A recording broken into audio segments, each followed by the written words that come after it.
And this is the Citizen Sports Weekly for August 10th, 2022. Robert Harding, Justin Ritzel, and Layla Harding are joining us today. I got hear Layla in the background. I always love hearing the baby. Never get tired of that because it's not my child I have to take care of.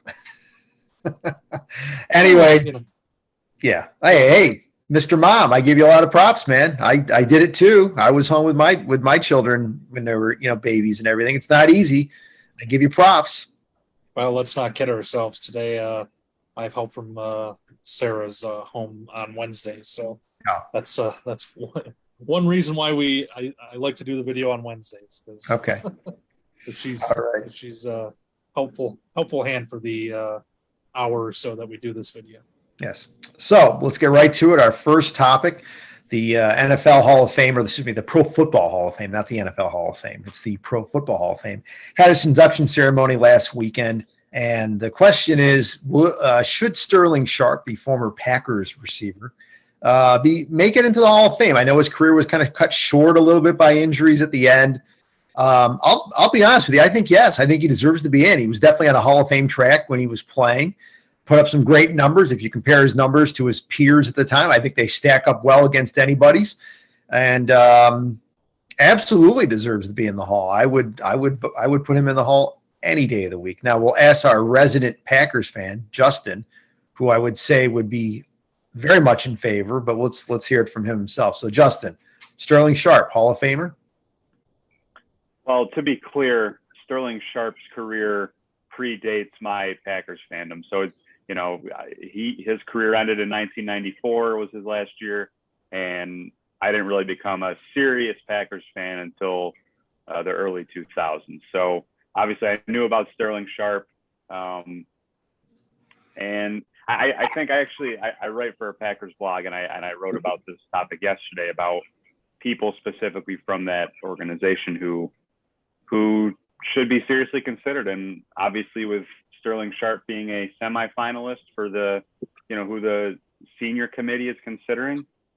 He's in the conversation, and I think he warrants being in, especially when you look at some of these other kind of contemporary players who similarly had very short careers and have been elected.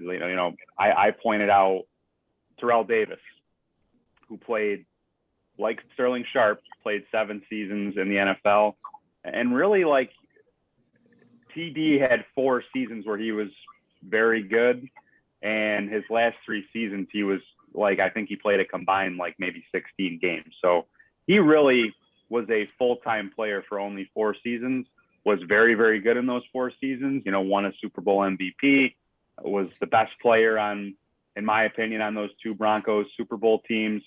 Ran for 2,000 yards. So, you want to talk about short-term excellence. If Terrell Davis can get into the Hall of Fame, Sterling Sharpe was, right there. And I mean, he was right there with Jerry Rice at that time as far as being the best receiver. His numbers, all time, career-wise, don't stack up because it was such a short time span. But he obviously deserves consideration. I think the fact that Davis is in, that Tony Baselli, the offensive lineman from the Jaguar, who again had a 7-year career that was very good, he got in this year. I think you're starting to see more of an acceptance of, guys that were great in a short period of time. They deserve to get in. If any Hall of Fame should be sympathetic to short careers or careers that ended due to injury, it should be the Pro Football Hall of Fame, because we know the toll that these bodies take, and you are, literally, and this was the case with Sharpe, you are one hit away from your career being over. His was a neck injury. Obviously, knee injuries in the past have limited guys' careers. So, in baseball, I actually didn't know this until Chris brought it up a few years ago, but, I didn't know that the Baseball Hall of Fame had a 10-year minimum eligibility, which I think is kind of silly, honestly. You're going to put an official benchmark. I think if you're a Hall of Famer, you're a Hall of Famer. obviously longevity helps, but you know, with the NFL, I think if you were among the best of the best for a 4 or 5 year period, even if your total career wasn't that long, I think that warrants discussion at the very least. I also want to just throw out, because he was another kind of semifinalist in the Packers, Mike Holmgren is a Hall of Famer. All right, I know he's not quite up there with the all-time win list. He's decent, but he's in the 10 to 20 range, not top 10. He's only got one Super Bowl, but the fact that he basically got Green Bay out of the absolute dumpster of the NFL into being like a perennial contender for 30 years, like that started with him. And obviously he had a lot of success with the Seahawks, getting them to the Super Bowl. So if we're talking former Packer people, he deserves consideration too.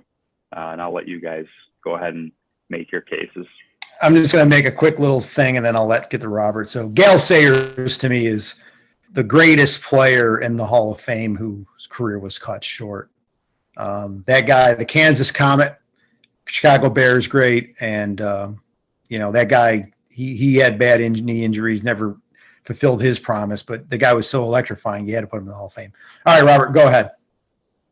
Yeah, regarding Sterling Sharpe, I mean, I'm a little bit older than Ritz, so, I can remember, Sterling Sharpe was one of the first non-Bills players that was really on the radar. I mean, he was so, great as a receiver. And I mean, this is at a time, Jerry Rice was still, dominant in the league, but, Sterling Sharpe, especially when he was playing alongside Brett Favre, lit it up. And, I pulled up his stats here. In 7 years, he had 5 1,000-yard receiving seasons. He topped 90 receptions 4 times, including what was then an NFL record of 112 catches in a season. And then 3 All-Pro, first-team All-Pro nods. He made the Pro Bowl back when the Pro Bowl meant something. And then, the crazy thing, he had 18 touchdown catches in 1994, which, for a receiver at that time, when the NFL was still very much, maybe a balanced attack. I mean, they were starting to throw the ball a little more, but, running backs were still viewed as, important part of teams.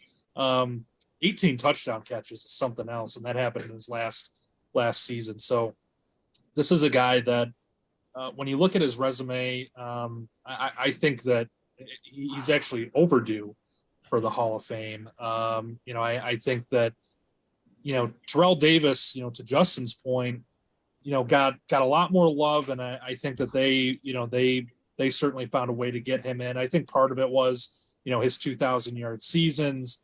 He had the Super Bowls, obviously. Sterling Sharpe, doesn't have a Super Bowl ring. So I think that, when you look at what Sterling Sharpe did, he was really, he was on track to have monster numbers. I mean, we could easily, if he doesn't get that injury, that neck injury, we could easily be talking about him, maybe not all the way up with Rice, but certainly close. He would be in that, maybe Randy Moss, Terrell Owens category, where this guy would just post monster numbers. I mean, in 7 seasons, he had over 8,000 receiving yards, which is just crazy. So, as long as he would stay healthy and, if he was able to have a long career, who knows? And, he is a talent. His brother, Shannon Sharpe, as we know, one of the greatest tight ends of all time. Sterling is right there. He should be, in the Hall of Fame as well. So, I think he's overdue. I was looking at the other list of, semifinalists, and one that caught my eye, just because I think when you look at today's game, maybe the voters will look at this in a different way, this committee. But Roger Craig, he didn't have the career as a rusher that a running back from that era was, kind of expected to have. You think of some of the players that played in his time, or at least overlapped. You think of Thurman Thomas and Barry Sanders and the Emmitt Smiths of the world. These guys put up monster, rushing yard totals. Well, the offense was a little bit different in San Fran. And, he was a receiving back. And as we know, he was the first to have, 1,000 yards rushing and 1,000 yards receiving in a season. And now, we look at Christian McCaffrey and, these types of players, Marshall Faulk, to go way back, to my high school days. These are guys that it's like, oh, wow, they, quite, all-purpose backs and all this other stuff. Well, Roger Craig kind of laid the groundwork for that with what he did with San Fran. So, will he get in? I think that's a tough one, but I think, given the era of football we're in, I think a guy like him is going to get a much closer look than maybe he did in the past, just because, we see these backs now that can do this. And, the way that he played, kind of, set the stage for a running back like that in today's game. So going to be interesting to see how this all plays out. But yeah, to go back to Sterling Sharpe, that guy should be in the Hall of Fame now. It's time to correct this and give him his due. All right. Our next topic, sticking with the NFL, is the Carolina Panthers quarterback job. And the question is, who will win that starting quarterback job, Sam Darnold or Baker Mayfield? Hey, how about Matt Corral? Let's throw him in there, man. 3rd-round draft pick, touted out of Mississippi. Yeah, I get it. I think he is unlikely to win the job out of training camp. I think Darnold gets the nod out of training camp just because he has a little more familiarity with the offense. But that being said, Darnold will Darnold, and then eventually we're going to see Baker Mayfield. I think by the end of September, beginning of October, we will see Baker Mayfield as the starter, or we will see him come in relief of Darnold, Sam Darnold, if he doesn't get the job done. And, of course, but we all know the Panthers have a lot of other issues besides quarterback. I mean, they're arguably in the lower half of the league, maybe the lower quarter of the league. And their coach, Matt Rule, is under fire. He could be canned after this season. So there's a lot of uncertainty with this whole team that, yeah, quarterback is definitely a major, major issue. But I think that, ultimately it's going to be the other positions that will play somewhat of a factor in who's going to be successful at quarterback, if anybody's successful at quarterback. So I think Darnold gets the start out of camp, but eventually Baker Mayfield will be the starter for the Panthers. Robert, your thoughts? I don't think you can go with Darnold, even with his slight advantage in the familiarity department. I get it that he's been with Carolina for, a season now. And so he's got that under his belt, but, they know what they're getting with Darnold, and that's, this guy's not very good. Baker Mayfield, while I don't think he's as good as maybe he thinks he is, I think he's a serviceable quarterback in the NFL, and he's certainly a step or maybe a few steps ahead of Darnold. And I think that, that'll probably play itself out here in camp. I could see him doing pretty well in Matt Rule's offense. Matt Rule came from the Big 12. They have a lot of these type offenses there. And I think that, having a guy from Oklahoma come in, will help Rule out a bit that, this is a guy that, kind of speaks his language. And so, I think Baker's got the inside track here simply because he's the better quarterback of the two. I think if you're going to, lean on, this guy's more familiar with the offense. Well, when he's not very good, does that mean anything? The bottom line is, Baker, isn't an idiot. And I think he can catch on with, this offensive scheme pretty quickly. And I think at the end of the day, he'll win the job. That said, to your points, Chris, I don't expect Carolina to contend or anything.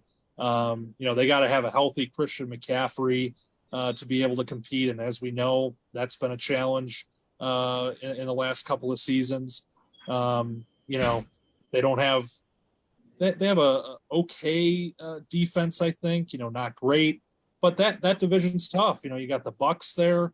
Who knows what the Saints will be this year? A lot of question marks there, but that team had a pretty good defense last year.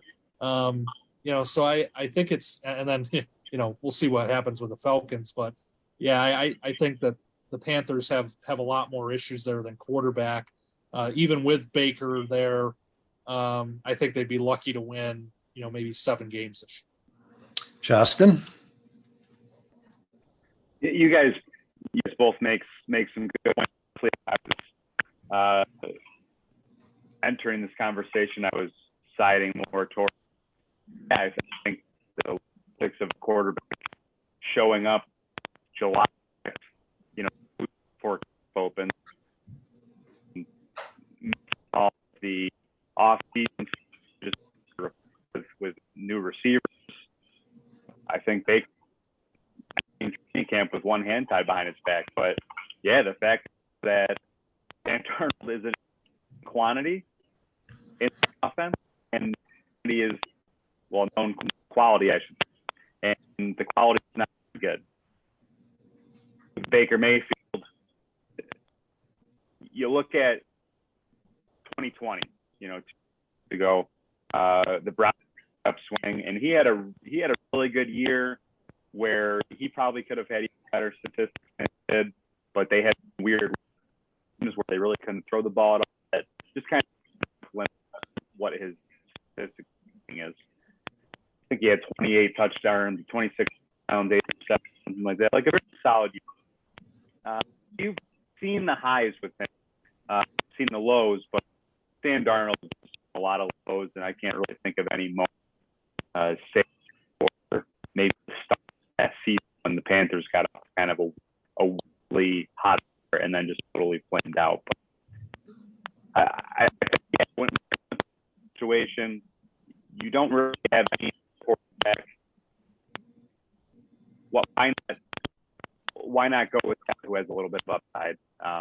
And that's Baker Mayfield. Hey, Robert, is Justin's voice, is it the sound it's like crackling to you, or is it just me? Yeah, no, I just sent him a message. Okay. Just want to make sure it wasn't my computer that was having some type of issues. All right. Our last topic, Major League Baseball. Would Jake get the ground back? Are the Mets the team to beat in the National League? Ooh, that's a great question. Something, I know this is going to sound crazy, but I don't think so. I think the Dodgers are the team to beat in the National League. I mean, they're steamrolling right now. They are really rolling. Look, it's going to be the Mets and the Dodgers in the National League Championship Series unless something crazy happens in the first round of the playoffs or something, okay? There's no way. I mean, look, the Mets and Dodgers are clearly the two best teams in the National League. No one even comes close. Yeah, the Padres with their trades and everything, I get they're improved, and and the NL Central, I mean, come on, the Brewers, I mean, really? I mean, no. It's going to be the Mets and the Dodgers. It's going to come down to those two teams and who pitches the best. We all know that postseason, it always comes down to what team has the best pitching. And, even though the Dodgers, I mean, they've had, Clayton Kershaw's had some injury issues and, they've got some other things going on, but they're just rolling right now. But the Mets, I mean, yeah, they could definitely win the NL pennant. They could win the whole shooting match, to be honest with you, win the whole World Series and everything. Wouldn't surprise me. But the Dodgers, I mean, like I said, they're a team that they've won the World Series 2 years ago. They're experienced. The Mets, this team, most of them have not been in the playoffs. Buck Showalter, never really been a great playoff manager, okay? That being said, there's a first time for everything to happen, and he's pushed all the right buttons this year. He's done an admirable job. I think he's easily the National League Manager of the Year award winner, easily. Okay, he's done a great job regular season, but postseason, we'll see what happens. But I would say the Dodgers are still the team to beat in the National League. Robert? Oh boy, I don't know. My feelings about this are that the Dodgers have been known to in the playoffs. So I think that I get why people would look at the Dodgers and say, oh, they're a shoo-in for at least the NLCS, on paper. But how many times have we said that over the years, and they always find a way to lose. So yeah, but they got over the hump 2 years ago. I think that was the big thing. Once you get over that hump. Oh, please. Like that 60-game Mickey Mouse World Series that they won. Hey, they legitimately won the World Series that year, okay? Yeah. Okay. Well, then they had to play 162 games, and what happened then? So they crap their pants is what happened. I'll give you that. That's true. So, I think that, the Mets, look, they have a solid rotation there, with DeGrom back. They have Max Scherzer, one of the many former Nats who were part of that World Series winning team a few years ago. Scherzer still has good stuff. And I really like their team. I like their chances this year, but, I think it's, a little bit premature to lock, anybody in. I watched how the Cardinals played the Yankees last weekend, and boy, they really took it to them. And granted, it was, home field advantage for them, but still, they played very well in that series, and that's a team that, they're pretty hot right now too. But no, what I mean, whoa. What happened to the Cardinals yesterday? Oh, one game. But still, they're playing really well. They got hit by the Rockies. I understand that Coors Field is a bandbox, and the runs come pretty easy, but they got beat like what, 12-0 or something. Come on. What happened when the Dodgers went in there for a series recently? Yeah. So I get that's the wild card of Coors Field. Cardinals are a good team. I'm not saying that they're not a good team. They're a good team, but I don't think they beat the Dodgers in a series, especially a short series. But that's just me. Go ahead. You never know with the LA Chokers what's going to happen. So the Cardinals. The Cardinals have a good defensive team. They've got two of the best players in baseball right now at the corners. With Arenado and Goldschmidt. That's a pretty good roster. Now, can they overcome the bigger rosters of the Dodgers and the Mets? It's going to be tough, but look, playoff baseball is playoff baseball. And, as we know, from past experience, it's not easy, for these teams. The Braves are, a solid team again this year. Not as good as they were last year, I don't think, but certainly a team to watch in the playoffs. And, we'll see what happens with the Padres. But I think as we get into September here, I think you're going to see the NL tighten up a bit.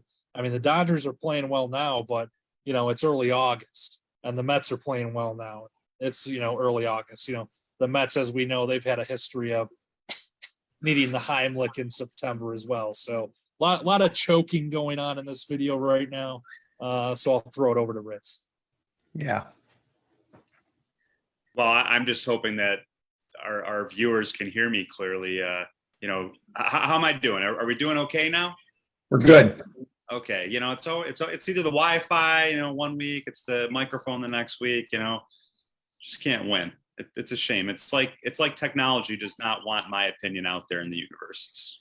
It's very unfortunate. I made my feelings clear that I hope to see an NLCS with the Dodgers and Mets where we can actually settle this. And personally, I'm with Robert. I know the Mets kind of have this reputation of like what can go wrong will go wrong, but the Dodgers don't get it done every year. I don't count that World Series title. As Robert said, a 60-game season where your pitchers aren't taxed as they typically would be. Just a weird season. And I think that champions from the COVID era have been demerited for good reason. No one talks about the other LA team that won a championship that season either. The Lakers. Who cares? Just looking at the team specifically, how they're set up this year, the Dodgers have a very good pitching staff, but it's a pitching staff that the guys who have been their go-tos this year do not exactly have either good postseason track records, or they just don't have any postseason track records. Like Tony Gonsolin, who I didn't know who that guy was until a few months ago, honestly. You're going to feel confident going into a playoff series with him as your ace.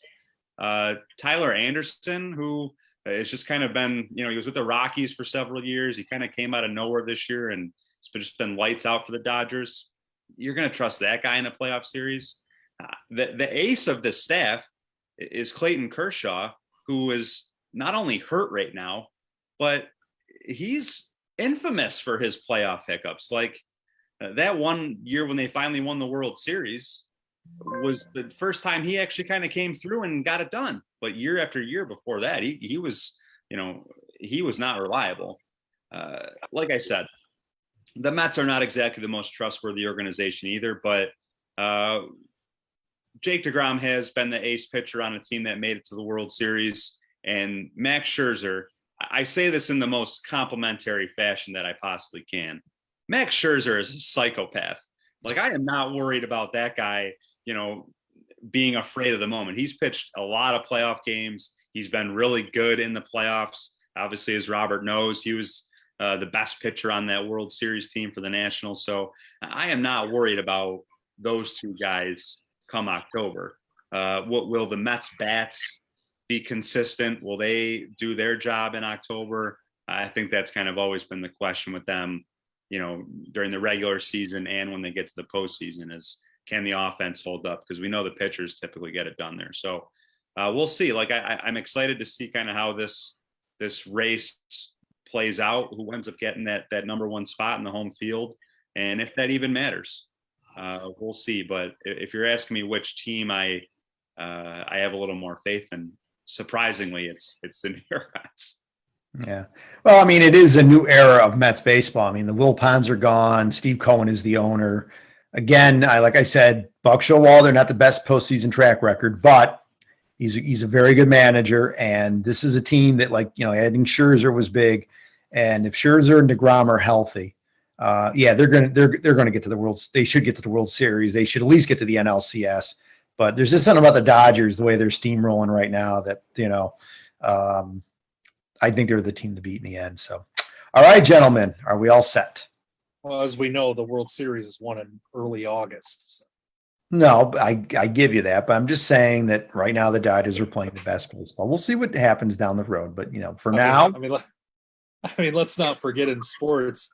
Every August we hear about how great Tua is, and we know what happens there. Oh, there we go. Well, talk about playoff chokers. Your Bills. I saw someone with a Bills jersey that had number 13, and the nameplate said seconds. So Yeah, well, seconds is still the best 13 in AFC East history. So. Yeah, but anyways, we're not going to turn this into a rock throwing debate here. So. All right, guys, it's been fun as always. Folks, we appreciate you tuning in and watching us. And, hey, we'll see you next week.